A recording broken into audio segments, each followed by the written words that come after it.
Eu quero convidar você a abrir a sua Bíblia na segunda carta de Paulo aos Tessalonicenses. Daqui a pouco o Rodrigues vai levantar as plaquinhas para mim, ele já combinou comigo o tempo. E ele esperou, ele realmente guardou 23 anos para esse dia. Quando ele ia se vingar de mim, lá no seminário, quando ele teve que pregar, em 2 semestres, uma mensagem em cada um de 7 minutos. Foi 7 mesmo? Porque dependia da quantidade da turma. Pois é, né? Então, os alunos, não sei se lá na Faculdade do Paraná, ou se no seu seminário foi assim, mas lá no nosso seminário, eu aprendi com o meu mestre, Dr. Jerriqui, que o treinamento e a prova final da pregação era fazer uma mensagem completa, com começo, meio e fim, com as ilustrações, no tempo devido. E esse tempo variava de acordo com o número de alunos, porque era um tempo, né, fixo da aula, e em média era 7 a 9 minutos, em média dava isso. E aí era um desespero dos alunos, porque no final a gente tinha que levantar as plaquinhas lá, dizendo que o tempo estava terminando, e havia um desconto, claro, de alguns décimos da nota, se o aluno exorbitasse o seu tempo. Foi aprovado. Não lembro se com louvor, Rodrigues, mas foi. Está aqui porque foi aprovado por misericórdia, não é? Mas foi um bom aluno, sim. Até porque o tempo de seminário gera bons relacionamentos.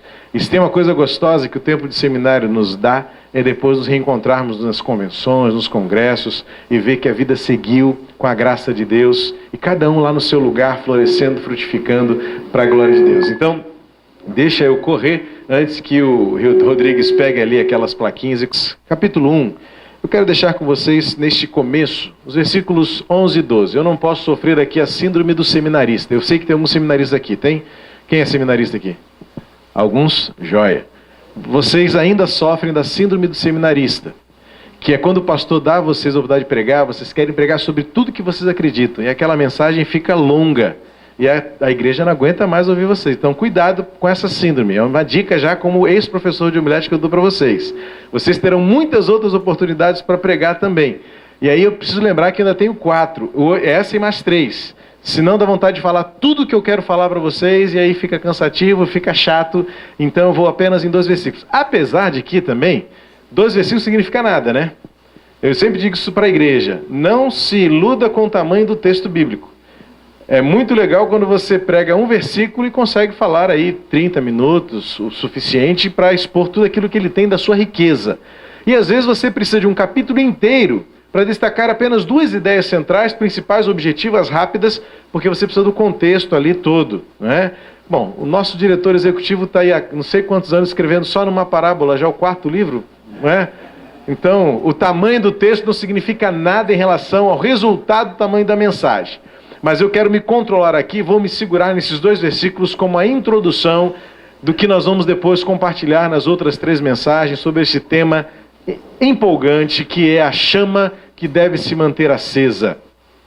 A sua que está começando a acender agora, com 1, 2 anos de ministério, ou chegando já nos seus 10, eu lembro bem, quando eu estava chegando nos meus 10 anos de ministério, foi uma vitória, foi uma vibração, foi uma etapa vencida, mas eu descobri que ainda tinha muita coisa para viver. Este ano, particularmente, no Ministério Pastoral, foi um ano difícil a beça para mim. Tanto pelas circunstâncias que a gente vive no Brasil, todas as igrejas estão vivendo isso tem afetado, estava conversando ali rapidamente com o pastor Nivaldo, na sua liderança você está sentindo aí um baque nas suas entradas, todas as igrejas estão vivendo isso, em média de 10% a 20%. Eu conheço um pastor que já sofreu uma queda de 30% da sua receita, imagina o desespero dele, né, em termos de compromissos que ele tem no seu orçamento, nos seus ministérios, na sua folha de pagamento, ter um baque de 30%. Imagina a gente lá no Rio de Janeiro, quem é do Sul viveu isso há coisa de 2, 3 anos, aí, quando o Rio Grande do Sul também estava em polvorosa com o seu sistema político, econômico. Nós estamos lá no Rio de Janeiro com um sistema falido. Não temos, e a gente tem em nossas igrejas muito funcionalismo público. Eu tenho diáconos, líderes da igreja que estão com tudo atrasado, tudo enrolado. O Ministério Diaconal tem tido que agir fortemente, abençoando algumas famílias que realmente estão em situações difíceis. Assalariados do Estado que ganham um salário mínimo e estão há 2 meses sem receber salário. Imagina a vida dessas pessoas. E isso tudo afeta. Mas nem olha como Deus é bom. Quero dar esse testemunho para você saber que Deus faz milagres, mesmo com isso. A nossa oferta de missões nacionais agora mais do que dobrou. Nós não esperávamos. Nós fizemos pela primeira vez, depois de tantos anos na nossa igreja, o desafio de, ao invés da gente dizer quanto a gente ia dar de alvo, na base daquilo que a junta sugeria para nós, a gente fez o seguinte, a gente fez o comum, o que normalmente as igrejas fazem, cada membro diz quanto vai dar. E eu sugeri o seguinte, vamos começar a nossa campanha em setembro, vamos levá-la até outubro. Coloque no seu coração quanto você quer dar para missões este ano, que represente o seu amor pelo Brasil, multiplicando o amor de Deus. E sugiro que você faça isso então em 2 parcelas, para facilitar o seu orçamento. Irmãos, nossa oferta do ano passado foi R$22 mil. Quando nós recolhemos os compromissos da membresia, o alvo foi R$35 mil. No final do primeiro mês nós já tínhamos ultrapassado os R$35 mil. No segundo mês nós alcançamos 235% da nossa oferta de missão nacional. Nós entregamos para missões nacionais agora, minha tesoureira entregou no final da semana passada, R$84 mil para missões nacionais. Milagre! Uma igreja que tem no seu orçamento uma queda chega entre 10% e 12% a cada orçamento. Para missões, uma campanha alegre, motivada e motivadora, a membresia faz isso, é milagre de Deus. Isso renova no nosso coração a certeza de que, mesmo no ano difícil, tive problemas na minha equipe pastoral, uma equipe que é composta de 5 membros, tive que dispensar um membro da minha equipe, foi difícil demais. Quem já viveu isso sabe na pele como isso é complicado, como isso é perigoso, como isso é sensível no contexto da sua igreja. E hoje estar aqui com vocês sobre este tema, de fato, me faz recuperar na memória a certeza de que é Deus que mantém essa chama acesa, e não nós. E eu espero então poder, ao longo desses dias aqui com vocês, compartilhar o que eu creio, o que eu tenho vivido, e ainda o que eu sei que viverei no ministério pastoral, à luz da palavra de Deus. Hoje então eu quero compartilhar com esta palavra do apóstolo Paulo, que não é, evidentemente, eu não preciso explicar muito isso para você, porque todos vocês são biblistas. É um desafio dizer isso, não é? Eu não preciso me preocupar com o grego aqui, até porque não sou muito, aprendi com o Dr. Mark Ellis. Desculpem, mulheres, uma referência, temos pastoras e esposas de pastor aqui, e não tem nada de chulo, é só uma coisa que é muito masculina. Dr. Mark Ellis diz que grego é igual cueca. Precisa segurar o que você tem, mas não precisa aparecer.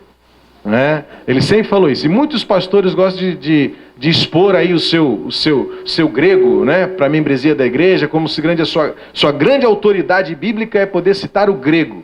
E a minha maior referência hoje em teologia, em termos de exegese, temos algumas controvérsias sérias, mas ele é um amigão no meu coração, Dr. Mark Ellis, não sei se vocês conhecem.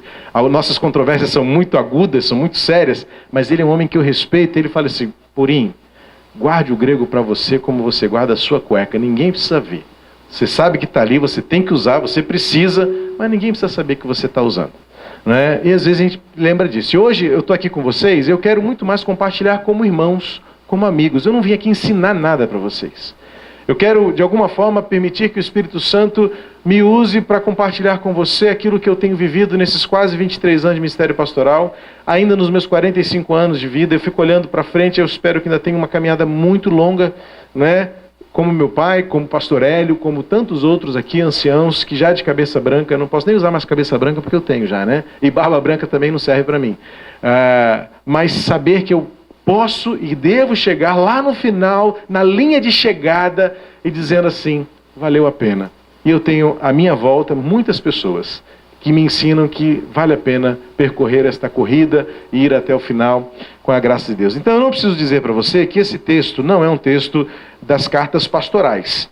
Mas, como o apóstolo Paulo usa aqui uma expressão que é muito comum à nossa experiência no chamado, é a partir desses princípios que eu quero iniciar a nossa conversa, a nossa caminhada nesses dias, sobre como a chama do ministério deve permanecer acesa. É basicamente aquilo que o pastor Isaías disse que é a base ali, aquilo que sustenta toda a chama, está nesses textos, nesses 2 versículos que quero compartilhar com você, em 2 Tessalonicenses, capítulo 1, versos 11 e 12. Diz assim, desculpe se houver alguma pequena diferença, mas eu estou usando uma nova tradução, não sei se você já conhece, a nova versão transformadora. É uma que eu poderia fazer? Não sei se é uma adaptação, é muito próximo da Bíblia Viva, mas também trazendo um pouquinho da erudição. É muito gostoso de ler. Se você não conhece, eu sugiro, eu estou fazendo a minha leitura agora nela, é um lançamento da Mundo Cristão. Eu decidi trazer justamente, não estou ganhando nada com isso, não tem ordem nenhuma, é só, como eu disse, compartilhando com você as ferramentas que eu tenho usado. Nova versão transformadora da Mundo Cristão. Como eu disse, ela tem um pouco daquela antiga Bíblia Viva, parafraseada, mas ela trouxe a erudição, o texto clássico, de uma forma bastante gostosa a leitura. Diz assim o texto, você pode até perceber algumas nuances já na diferença. Assim, continuamos a orar por vocês, pedindo a nosso Deus que os capacite a ter uma vida digna de seu chamado e lhes dê poder para realizar as coisas boas que a fé os motivar a fazer. Então, o nome de nosso Senhor Jesus será honrado em vocês, e vocês serão honrados com Ele. Tudo isso é possível pela graça de nosso Deus e Senhor Jesus Cristo. Amém? Eu não sei se você pode compartilhar comigo esta sensação. Às vezes, alguns textos nem precisam mais ser pregados. Às vezes a sensação que eu tenho medo é até de atrapalhar. O texto para mim pula e salta de forma tão clara.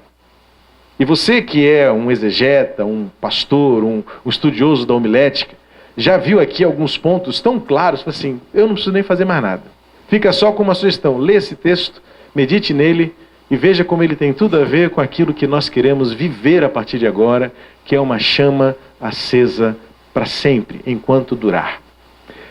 O contexto você sabe, Paulo está escrevendo aos crentes na cidade de Tessalônica que estavam naquela expectativa imediata. Jesus vai voltar, então eu vou descansar porque esse dia está chegando, então não há nada que eu possa ou deva fazer para mudar isso. E aí estava vivendo um ostracismo, estavam vivendo um ócio perigosíssimo, e isso estava causando problema naquela igreja, porque aqueles crentes estavam, pela expectativa imediata da vinda de Jesus, estavam deixando de viver a intensidade, a responsabilidade de agir e de desenvolver a fé.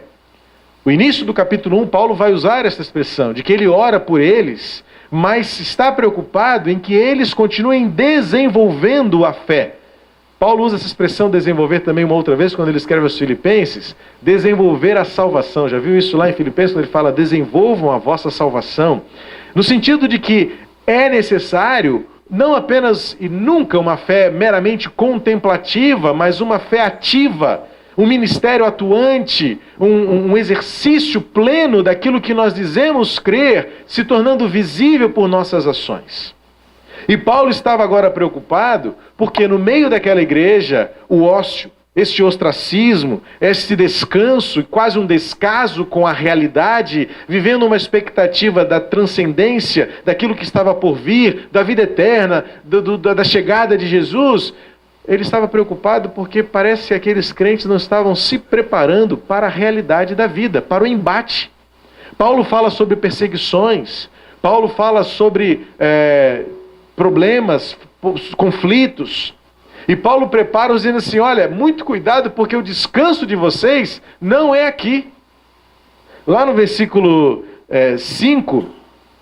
e depois, lá no versículo, Paulo fala 5 sobre as aflições, e no 7, ele dá uma má notícia. Ele fala assim, Deus dará descanso para vocês.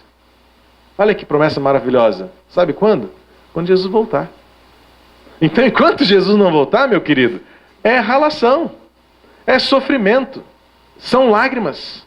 É uma realidade dura que a gente tem que enfrentar quando muitas vezes o vidro frágil, as brechas que se abrem, as arestas que nós temos, podem sim colocar em risco a chama que um dia se acendeu e que às vezes tende a apagar. E quantos já não estão permitindo que esta chama esteja se apagando? E olhando já para trás, num passado recente, quantos nós já vimos que a chama se apagou? E não são mais contados nas nossas fileiras.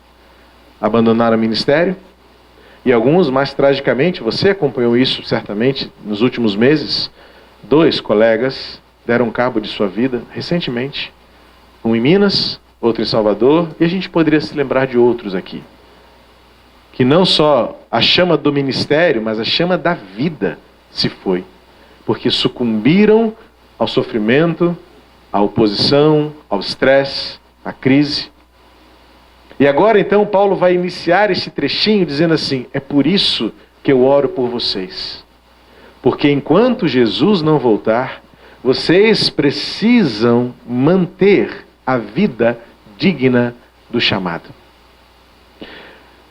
Primeiro é importante a gente separar aqui dois conceitos que às vezes se assemelham, mas que podem nos levar a uma certa confusão de essência. A gente usa muito a expressão vocação e chamado com uma certa similaridade, mas eu queria tentar diferenciar uma da outra.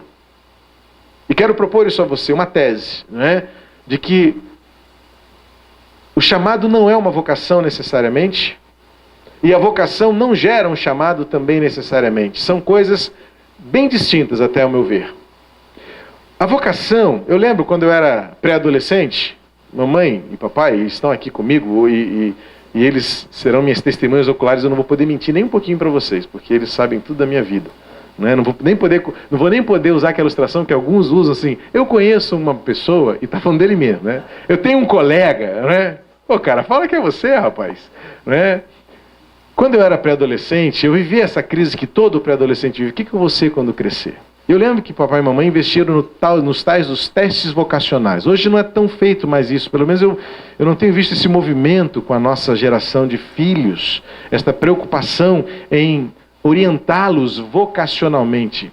Mas o que esse teste faz? Ele tenta meramente descobrir a tendência, as habilidades que são inatas no indivíduo. Então, parece-me que quando a gente pensa em vocação, e ainda que a gente diga que o ministério pastoral é vocacional, quantos foram vocacionados para o ministério? Na verdade, a gente deve tentar separar essas duas realidades e usar muito mais a ideia do chamamento, da convocação, do que a vocação. E isso é tênue, meus irmãos, porque muitas vezes é por aquilo que a gente acha que foi a vocação que muitos não conseguem exercer o chamado. Por quê? Porque a vocação tem muito a ver com aquilo, como eu disse, que é o inato. Vocação é muito geral. Vocação tem muito daquilo que é a nossa inclinação. Mas o chamado é algo que vem de fora para dentro. E aí quando entra, então, a experiência que todos nós temos que ter de Deus. É por isso que a gente criou, no nosso meio acadêmico, teológico, aquela ideia do assovio, né? E do chamado. É porque muitas vezes alguns estão no ministério muito mais pela vocação do que pelo chamamento. O cara fala bem, ele tem uma habilidade de lidar em público, ele tem o domínio do conhecimento, mas será que de fato ele teve uma experiência que o transformou?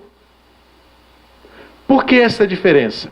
Porque na Bíblia, toda a história de chamado inclui um processo de transformação, um processo de sacrifício e um processo de mudança de trajetória. Lembra Moisés? Moisés estava fugindo, Deus falou: volta. Moisés tinha medo, Deus fala: eu vou te dar coragem. Moisés não sabia o que falar, Deus disse: eu vou te dizer o que falar. Davi era o improvável. Davi era o esquecido lá no campo. Davi era o que não tinha aparência. Davi não tinha inclinação visível aos olhos dos homens. E muitas vezes a nossa sociedade eclesiástica, ela nos leva ao erro quando fala assim: poxa, fulano é um pastorzinho. Olha lá, ele leva jeito. Será que para ser pastor temos que levar jeito ou temos que ter chamado? Esse é um ponto crucial, muitas vezes, que determina de fato o sucesso, aos olhos de Deus, da nossa carreira. Por isso muitos têm tanta vocação, porque foi a tendência, fiz um teste vocacional e disse lá que eu dava para ser pastor. Mas será que tivemos uma experiência transformadora? Eu tenho certeza que aqui, evidentemente, não vamos fazer aqui uma catarse, vamos tentar fazer uma anamnese, um retrocesso, um regresso ao nosso tempo de chamado para a gente se avaliar, porque isso realmente não me compete, mas é seu trabalho, é sua tarefa rever a sua caminhada. Mas eu tenho certeza que nós que temos realmente plena convicção do nosso chamado, muito mais do que a nossa vocação, a gente algum dia teve que abrir mão de alguma coisa. A gente tem enfrentado com esperança toda sorte de obstáculos, de adversidades, de oposições. Vocação é uma coisa muito geral. Vocação, muitas vezes, é a tendência porque os outros estão fazendo. Não, eu fui vocacionado para ser médico.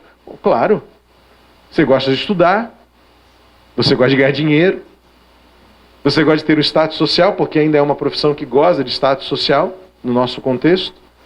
Vai ter relação? Vai, tem que estudar muito. Eu tenho uma irmã que é médica, minha filha quer ser médica, e agora com 13 anos a gente já está investindo pesado. E a gente já está falando, filha, não é só estudar para a prova. Ela sabe que vai ter que ser sacrifício, mas ela está sendo atraída muito mais por algo que é externo daquilo que se faz. Em algum momento eu desejo e oro para que ela encontre dentro desta vocação um chamado.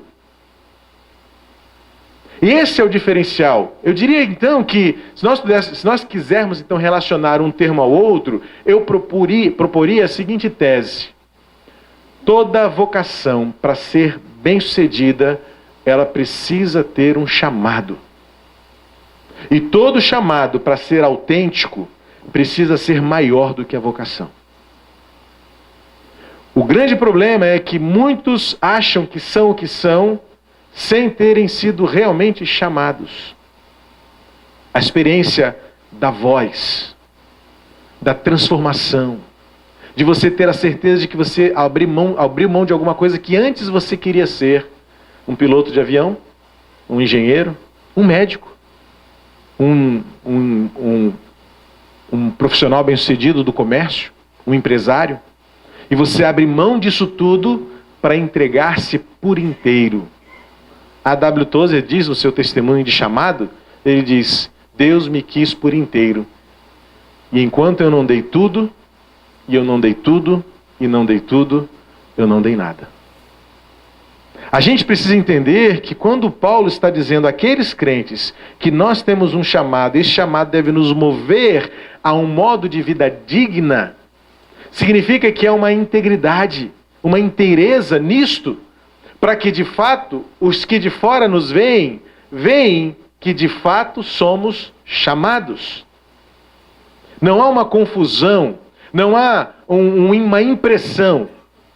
Nós somos o que somos e fazemos o que fazemos, porque temos um chamado. Deus de fora falou conosco. Em algum momento, numa experiência, num quarto, num auditório, numa caminhada, numa dor, numa crise, ou talvez na bonança. Em algum momento nós tivemos o curso da nossa história, dos nossos interesses, do nosso status transformado, mudado. E então nós tivemos que abrir mão de alguma coisa para dizer, eu obedeço. Vocês conhecem a história de Sophia Miller, uma das nossas missionárias no estado da Amazônia, uma das missionárias que atuou no estado da Amazônia, entre as comunidades indígenas. Foi perguntado a ela, depois de 48 anos, se não me engano, de ministério missionário, perguntaram para ela assim, qual é o segredo desta vocação? E ela disse, não, eu nunca recebi um chamado específico. Eu li uma ordem e decidi obedecer. É a maneira dela entender que, na verdade, o que Deus faz conosco já está dito desde a fundação dos tempos.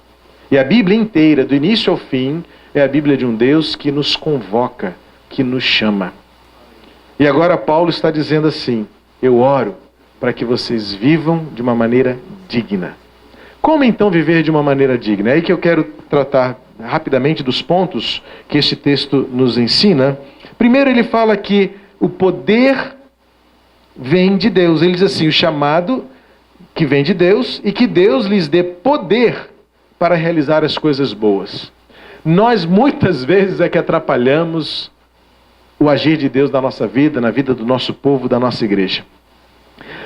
Porque nós nos esquecemos que o poder, e a palavra aqui é dínamos, ou seja, a força motriz, o combustível da chama, nunca pode vir de nós. Mas algumas vezes, pela nossa tendência vocacional, pela nossa muita autoconfiança nas nossas habilidades, no nosso preparo, a gente acha que a gente tem algum direito, algum poder, e que o plano é nosso, o propósito é nosso. Mas eu diria que a ação de Deus no nosso ministério é fundamentada nesses 3 P's. Poder, plano e propósito. O poder vem de Deus, o plano de Deus, o propósito é de Deus. Ah, mas eu recebi de Deus a visão. É de Deus realmente a visão que você tem? Pode ser. Mas você precisa ter muita convicção para chegar de púlpito e dizer isso para pessoas que confiam na sua palavra e que muitas delas tomarão decisões que mudarão também o curso da história da vida delas. Percebe a força que há no seu discurso, na sua palavra? Você já parou para pensar que muitas vezes o seu auditório, eu tenho aqui, segundo o Rodrigues, cerca de 200 pastores inscritos. E então, a oportunidade que me é dada é dizer qualquer coisa que de alguma forma inferirá mudança na sua vida, reflexão. E você tem diante de você, dominicalmente, por no mínimo 2 cultos, você tem ali 40, 60, 200 pessoas. Ou quem sabe aqui tenhamos pessoas com auditório de 800, 1000 pessoas. E que foram ali para ouvir você. Saíram de casa, colocaram a Bíblia embaixo do braço. E vão gastar ali 20, 30, 40, 50. Aí já começa demais, 1h10. Menos, gente. Menos que o povo hoje não consegue mais ouvir tanto tempo assim. Mas elas estão ali assim, ó. Fala, pastor. E quantas vezes elas vão tomar decisões. Como investir o dinheiro delas. Como investir o tempo delas. Como elas vão agir com os filhos delas. Como elas vão reagir com o cônjuge delas. O que elas vão fazer no dia seguinte no trabalho. A partir daquilo que você disser. Percebe a força que há no exercício do seu ministério pastoral, da chama que arde em você? Aí o medo isso é carne ou isso é poder de Deus? É plano de Deus, é propósito de Deus. A nossa vida digna do chamado precisa estar estabelecida no poder que vem de Deus. Nós atrapalhamos muitas vezes porque a gente acha que é a nossa oratória, é a nossa sagacidade, é a nossa política, é o nosso domínio das pessoas, a nossa forma de dominá-las e trazê-las para a nossa visão. Isso é perigosíssimo, isso é destruidor. Isso não tem nada a ver com os 3 P's da vida digna do chamado que vem de Deus. Poder, plano e propósito. Para quê? E aí Paulo continua dizendo, o poder para realizar as coisas boas que a fé os motivar a fazer. Então o poder vem de Deus, mas por outro lado, as ações são suas. Ministério não é lugar de preguiça, dizendo assim, Deus vai fazer acontecer e ponto. Recentemente eu li um artigo de um pastor sênior americano em que ele dizia os 7 perigos dos pastores experientes. É achar que oração e Bíblia resolve o problema. Claro, oração e Bíblia estão ali na base. Mas trabalho, olha o que Paulo fala, as ações que vocês realizarem, as boas ações, a obra. Ministério não é lugar de preguiça. E algumas vezes até parece, né? Eu lembro do pastor Ed Renekiewicz contando no início do seu ministério, lá na igreja do Marapé, em Santos, onde ele começou, e eu o conheci lá no comecinho, um jovenzinho. E ele contou que uma vez as irmãs levaram ele para uma visita a uma senhora que estava muito afastada da igreja. E ele foi, né? Aquela coisa do que o pastor tem que fazer. Tem que apoiar a MCA, senão o pastor se vê em maus problemas. Tem que andar junto com as mulheres da igreja. E aí foi ele lá numa tarde de sábado, todo cheirosinho, todo bonitinho, dando apoio para a MCA. De repente, no meio da sala, ele estava em pé, assim, ia ter o momento da palavra dele. Aí o menino da casa, segundo ele, uns 8 anos mais ou menos, chegou pertinho dele assim, de baixo para cima, assim, você não trabalha não? Ele pensou rapidamente, é verdade. O filho desse menino, o pai desse menino deve estar lá na oficina, na indústria, com o macacão sujo, chega em casa cansado, e tem esse cara aqui cheirosinho, arrumadinho, vem aqui dar uma palavrinha de 10, 15 minutinhos nessa visita. Muitas vezes essa visão que a gente tem de que o trabalho é fácil. E as pessoas têm essa impressão também. Quantas vezes eu estou no gabinete lá, com os livros sobre a mesa, aí alguém bate, pastor, está muito ocupado? Aí fala assim, eu estou estudando. Ah, então rapidinho. E aí fica rapidinho lá. Se você não se disciplinar, é terrível. As pessoas não te deixam realmente preparar-se como você precisa. Porque a impressão que dá é que ler, estudar, orar, não dá trabalho. Mas o problema é quando esta impressão domina o nosso coração e você fala assim, é mole, é só orar, prega qualquer coisa ali, fala uma besteirinha de púlpito e você não trabalha. Porque você acha que Deus é que tem que trabalhar e Ele faz tudo acontecer, Ele que convence, Ele que transforma. Mas Paulo está dizendo aqui, justamente para os ociosos daquele tempo, que estavam confiantes demais na volta imediata de Jesus e estavam então descansados, então não há mais nada para fazer. Nós corremos esse risco também. Porque de fato nós vemos tantos milagres acontecerem, e eu vejo milagres o tempo todo, que às vezes dá a impressão de que a gente realmente não precisa se esforçar para ultrapassar o limite da mediocridade e alcançar o limite da excelência. E até mesmo do cansaço, da exaustão, em prol do poder, do plano e do propósito de Deus para a sua vida. Então veja bem, Deus dá poder para você agir. Deus dá poder para você cansar. Deus dá poder para você exercer o seu ministério com sacrifício até mesmo físico. Sim, cuide-se por isso. Aí outra parte a gente vai falar mais adiante, no outro dia. Mas é importante que você saiba que o ministério não é lugar de descanso. O ministério pastoral não é lugar de você apenas ficar ali como líder e mandando os outros fazerem, porque o verdadeiro líder não é aquele que diz vai, é aquele que diz vem e vamos. E preferencialmente na frente. Porque os verdadeiros comandantes, os melhores comandantes, são aqueles que botam o peito na frente. E não que mandam a sua infantaria na frente. E por isso que Paulo está dizendo que a vida digna do chamado é pelo poder, mas é nas ações. E essas ações são fruto daquilo que você acredita. Paulo logo diz assim, olha, as coisas boas, realizar as coisas boas que a fé os motivar a fazer. Qual é a motivação que você tem? Poder de Deus, as realizações, e agora Paulo fala sobre as motivações. O que te move? É muito triste quando muitas vezes a gente acaba sendo movido como Geazi, porque a gente quer a prata de Naamã, e a gente vai em busca da prata. Ou quando você não tem esta ambição, alguns se contentam com o reconhecimento humano, pura e simplesmente, o status. Eu sou pastor, você tem que me respeitar. Será que é isso que te motiva? E Paulo está falando das motivações que vêm da fé. As nossas motivações são resultados daquilo que nós cremos. A base, a chama se mantém acesa pela nossa certeza da base da espiritualidade transformada e transformadora. Nós nos motivamos mesmo quando os obstáculos são grandes, quando as oposições são severas, quando os inimigos se levantam, quando as fraquezas são expostas, quando as nossas limitações se revelam, mas você sabe que há algo mais a ser dado, há uma fé que nos move além dos nossos limites. E é esta fé que nos motiva a fazer o que fazemos. Por que fazemos o que fazemos? Você já parou para pensar isso? Nunca é tarde demais. E nunca será cedo demais para você já começar a fazer essa pergunta. Por que eu faço o que eu faço? Alguns púlpitos esfriaram porque há pastores que perderam a fé na conversão.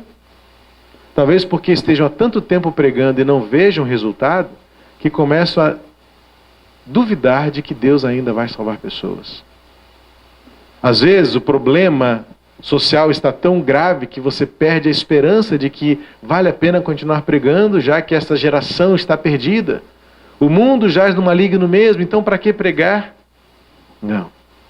Paulo está dizendo que a vida digna do chamado é aquela que continua realizando as ações motivadas pela sua fé. Eu creio. Creio em milagres, creio em transformação, creio em conversões, creio na multiplicação, creio que a vida vale a pena, creio que a fidelidade vale a pena, creio que a lealdade ao ministério, à família, à igreja, há de ser recompensada. A questão é que, como eu disse, a gente quer o descanso para agora. Mas Paulo já disse, eu mostrei para você, veja aí no seu versículo 7 de novo, Paulo está dizendo assim, olha, não espere o descanso para agora. Mas Deus é tão bom que de vez em quando Ele nos dá um refrigério, como esses dias aqui. É um refrigério. É um tempinho que Deus nos dá para descansar, porque Deus ama você, porque Deus está cuidando de você. Já veio levantar a plaquinha, Rodrigues? Já estou caminhando para o fim. E Deus ama você e Deus está te dando um descanso para você voltar para o próximo final de semana na sua igreja, na sua congregação, no seu ministério, na sua missão, lá no seu arado, e dizer assim: nós vamos juntos até o fim. O que Deus está dizendo a você nesta noite, neste começo, é: viva de uma forma digna do seu chamado. Você foi chamado? Então viva o poder de Deus. Realize as ações que Deus der para você fazer. Motive-se pela fé. E o texto vai caminhar para o final quando ele diz assim, versículo 12. Então, você precisa captar o dinamismo do texto bíblico sempre percebendo essas partículas que para mim são muito importantes no texto bíblico, que são as conjunções, porque elas dão ritmo.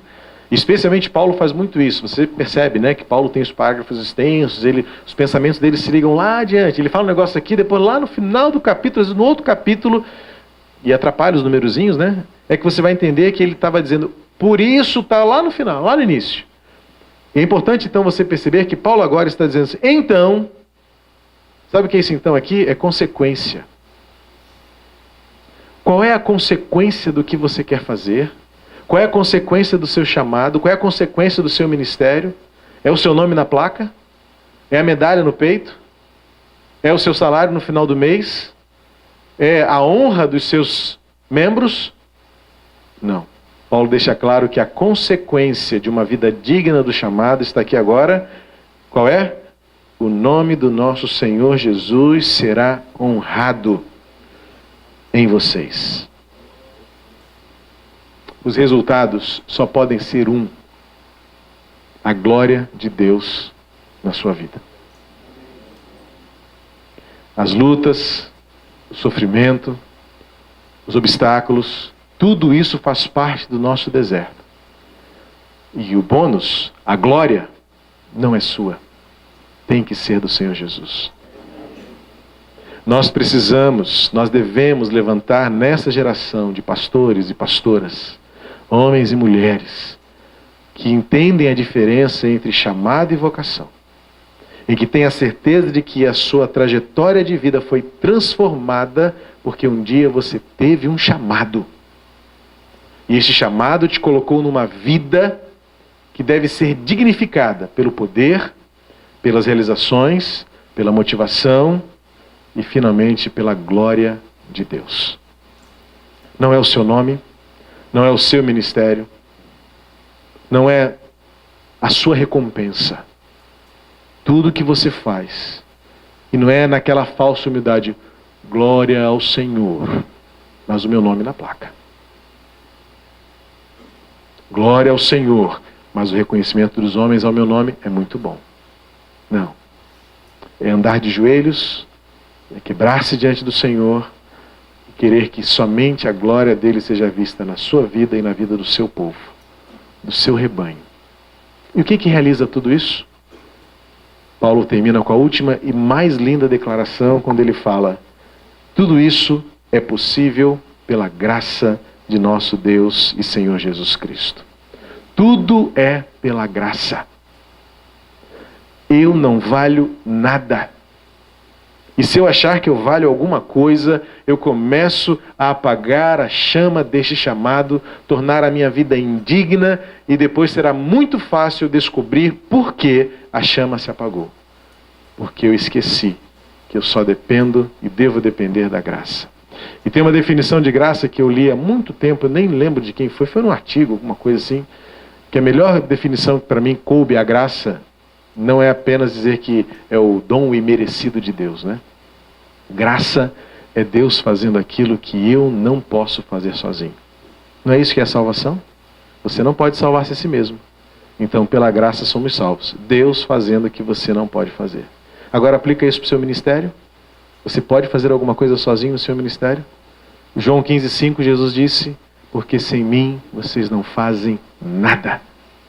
Então tudo é pela graça. Paulo está dizendo isso aqui, tudo isso só é possível. Você estar aqui, isso é possível. A alegria que você tem, isso é possível. A emoção que você tem, isso é possível. As vitórias que você tem alcançado, glória a Deus por elas, é pela graça. Os milagres que você tem visto, é pela graça. Porque nada do que você vive é fruto do seu poder, é fruto meramente das suas intenções, é porque tem um poder que opera em nós, que nos dá planos, que nos estabelece propósitos, que nos dá motivações, que realiza em nós o seu querer, que nos faz ver milagres de Deus, cujo nome é honrado em nossa vida. Tudo isso só é possível pela graça de Jesus Cristo, o nosso Senhor. Portanto, que esta chama permaneça acesa na sua vida, enquanto você viver, para que lá no final, como o apóstolo Paulo também aprendeu, a graça de Jesus foi suficiente. Tudo isso só é possível pela graça. Pela graça sou o que sou, a minha graça te basta, Paulo. Tudo isso só é possível pela graça de Deus. Deus fazendo em você o que você não poderá fazer sozinho. Feche seus olhos agora, eu quero ter a alegria e a honra de orar por você neste momento, porque nós estamos só começando. Dias em que a sua chama vai reacender, o combustível vai ser colocado novamente no seu tanque. Talvez algumas arestas serão fechadas, algumas rachaduras no seu vidro serão curadas, serão refeitas, e você vai voltar para o seu lugar de ministério com o seu lampião renovado. Mas saiba que tudo isso só é possível pela graça de nosso Senhor Jesus. Se nessa noite você chegou aqui com a sua chama lá embaixo, se você veio para cá na busca de que esses dias realmente reacendam a sua chama, eu quero orar pela sua vida agora, porque amanhã começa tudo de vez. Pequenos grupos, treinamento, compartilhamento, alegria, futebol, risos, comida boa. Tudo isso é Deus cuidando de você, para que você volte para o seu ministério, para o seu lugar de ministério, talvez para a sua família, renovado, dizendo assim, tem jeito ainda, tem jeito. Eu quero sim viver uma vida digna do chamado de Deus para a minha vida. Inclusive ter a coragem, se for preciso, dizer assim, não, eu não tenho chamado, eu achei só que era uma vocação e eu vou abrir mão disso, eu vou abençoar o reino de Deus de outra maneira, mas eu não vou atrapalhar o ministério pastoral. Mas se você tem um chamado, você vai viver com a gente isso até o fim. Não queremos ninguém pelo caminho. Não vai ficar ninguém na beira da estrada. Não vai ficar ninguém para trás. Vamos todos até a última reta, na linha de chegada, com a chama acesa. Cada um com o seu lampião, com azeite novo que vem do Senhor, queimando uma chama viva, ardente, que ilumina o caminho dos que andam na escuridão, que aquece o coração dos entristecidos e inconsoláveis, que transforma o coração dos pecadores, uma chama acesa que consola o coração dos que estão sofrendo tanto nesta geração. O seu lampião, colocado diante de você, vai voltar para casa cheio em nome de Jesus. Viva, portanto, de maneira digna do chamado, pelo poder de Deus, realizando as boas obras que Deus tem para fazer pelas suas mãos, porque ministério não é lugar de preguiça, é lugar de cansaço, sim, porque o descanso é no céu. Como apóstolo Paulo, a gente tem que aprender a desgastarmos-nos e nos cansarmos pelos outros. Paulo disse, eu vou me deixar gastar e vou me desgastar por vocês. Motivados por quê? Pela fé que temos. Nós cremos em milagres, irmãos. Pastor precisa crer, pastor tem que ver aquilo que os outros não veem. Pastor tem que olhar adiante e levar o povo e dizer, vem comigo, vamos juntos. Eu acredito, a crise é séria, não tem dinheiro, mas eu creio, Deus vai levantar recursos. A doença é grave, mas Deus pode curar. Morreu, mas Deus vai consolar. Deus vai conosco até o fim. Pastor não é meramente um líder motivacional, é um homem de fé que faz os outros verem o que mais ninguém está vendo. Porque é a fé que nos motiva a viver de um modo digno do nosso chamado. A honra é do Senhor Jesus. E tudo isso é possível pela graça de Deus. Se você nesta noite quer comigo assumir o compromisso E o desejo de que Deus, nesses dias, reacenda a sua chama, como é o hino oficial, o cântico oficial deste encontro. Fique de pé onde você está, eu quero orar com você. Se nesta noite você entendeu que precisa, sim, restabelecer o modo digno do seu chamado, uma vida digna do seu chamado, em nome de Jesus, eu quero encerrar orando, para que Deus nos abençoe no restante desses dias. Eu ainda tenho 3 oportunidades de ministrar ao seu coração. Pastor Hélio vai nos ministrar amanhã. Pastor Valmir também vai nos abençoar com as suas experiências preciosas do que Deus tem feito no seu ministério. Esses dias serão bênção para vocês. Eu espero que já tenha começado a ser bênção nesta noite, neste dia de tarde, nesta alegria de estarmos juntos. O meu desafio para você nesta noite é: a chama do ministério estará acesa na medida em que você decidir viver de uma maneira digna do seu chamado. O poder de Deus, as realizações das suas mãos, as motivações da fé, a honra ao nome do Senhor Jesus e a confiança na graça, que torna tudo isso possível. Pai querido, obrigado por este tempo precioso de compartilhamento. Completa a tua palavra no coração de cada um. Obrigado porque essa palavra já me abençoou tanto. Eu pude compartilhar com os teus servos aqui, meus irmãos e colegas de ministério, que é possível depender totalmente da tua graça e esperar que tu farás o milagre. Tu serás honrado, tu realizarás, tu demonstrarás o teu poder em nosso ministério. Por isso, Senhor, acende a tua chama em nós. Obrigado porque a tua chama nos alcançou e tu nos chamaste para esta vida. Obrigado, Senhor, porque esta vida nos mudou. Mudou nossa família, mudou o nosso jeito de ser. E por meio desta vida tem mudado tanta gente à nossa volta. Continua a nos usar como lampiões, cuja chama permanecerá acesa até a volta de Jesus, ou até a nossa ida para estar com Jesus. O quanto durar a nossa vida, que esta chama esteja acesa para a glória tua. Em nome de Jesus. Amém.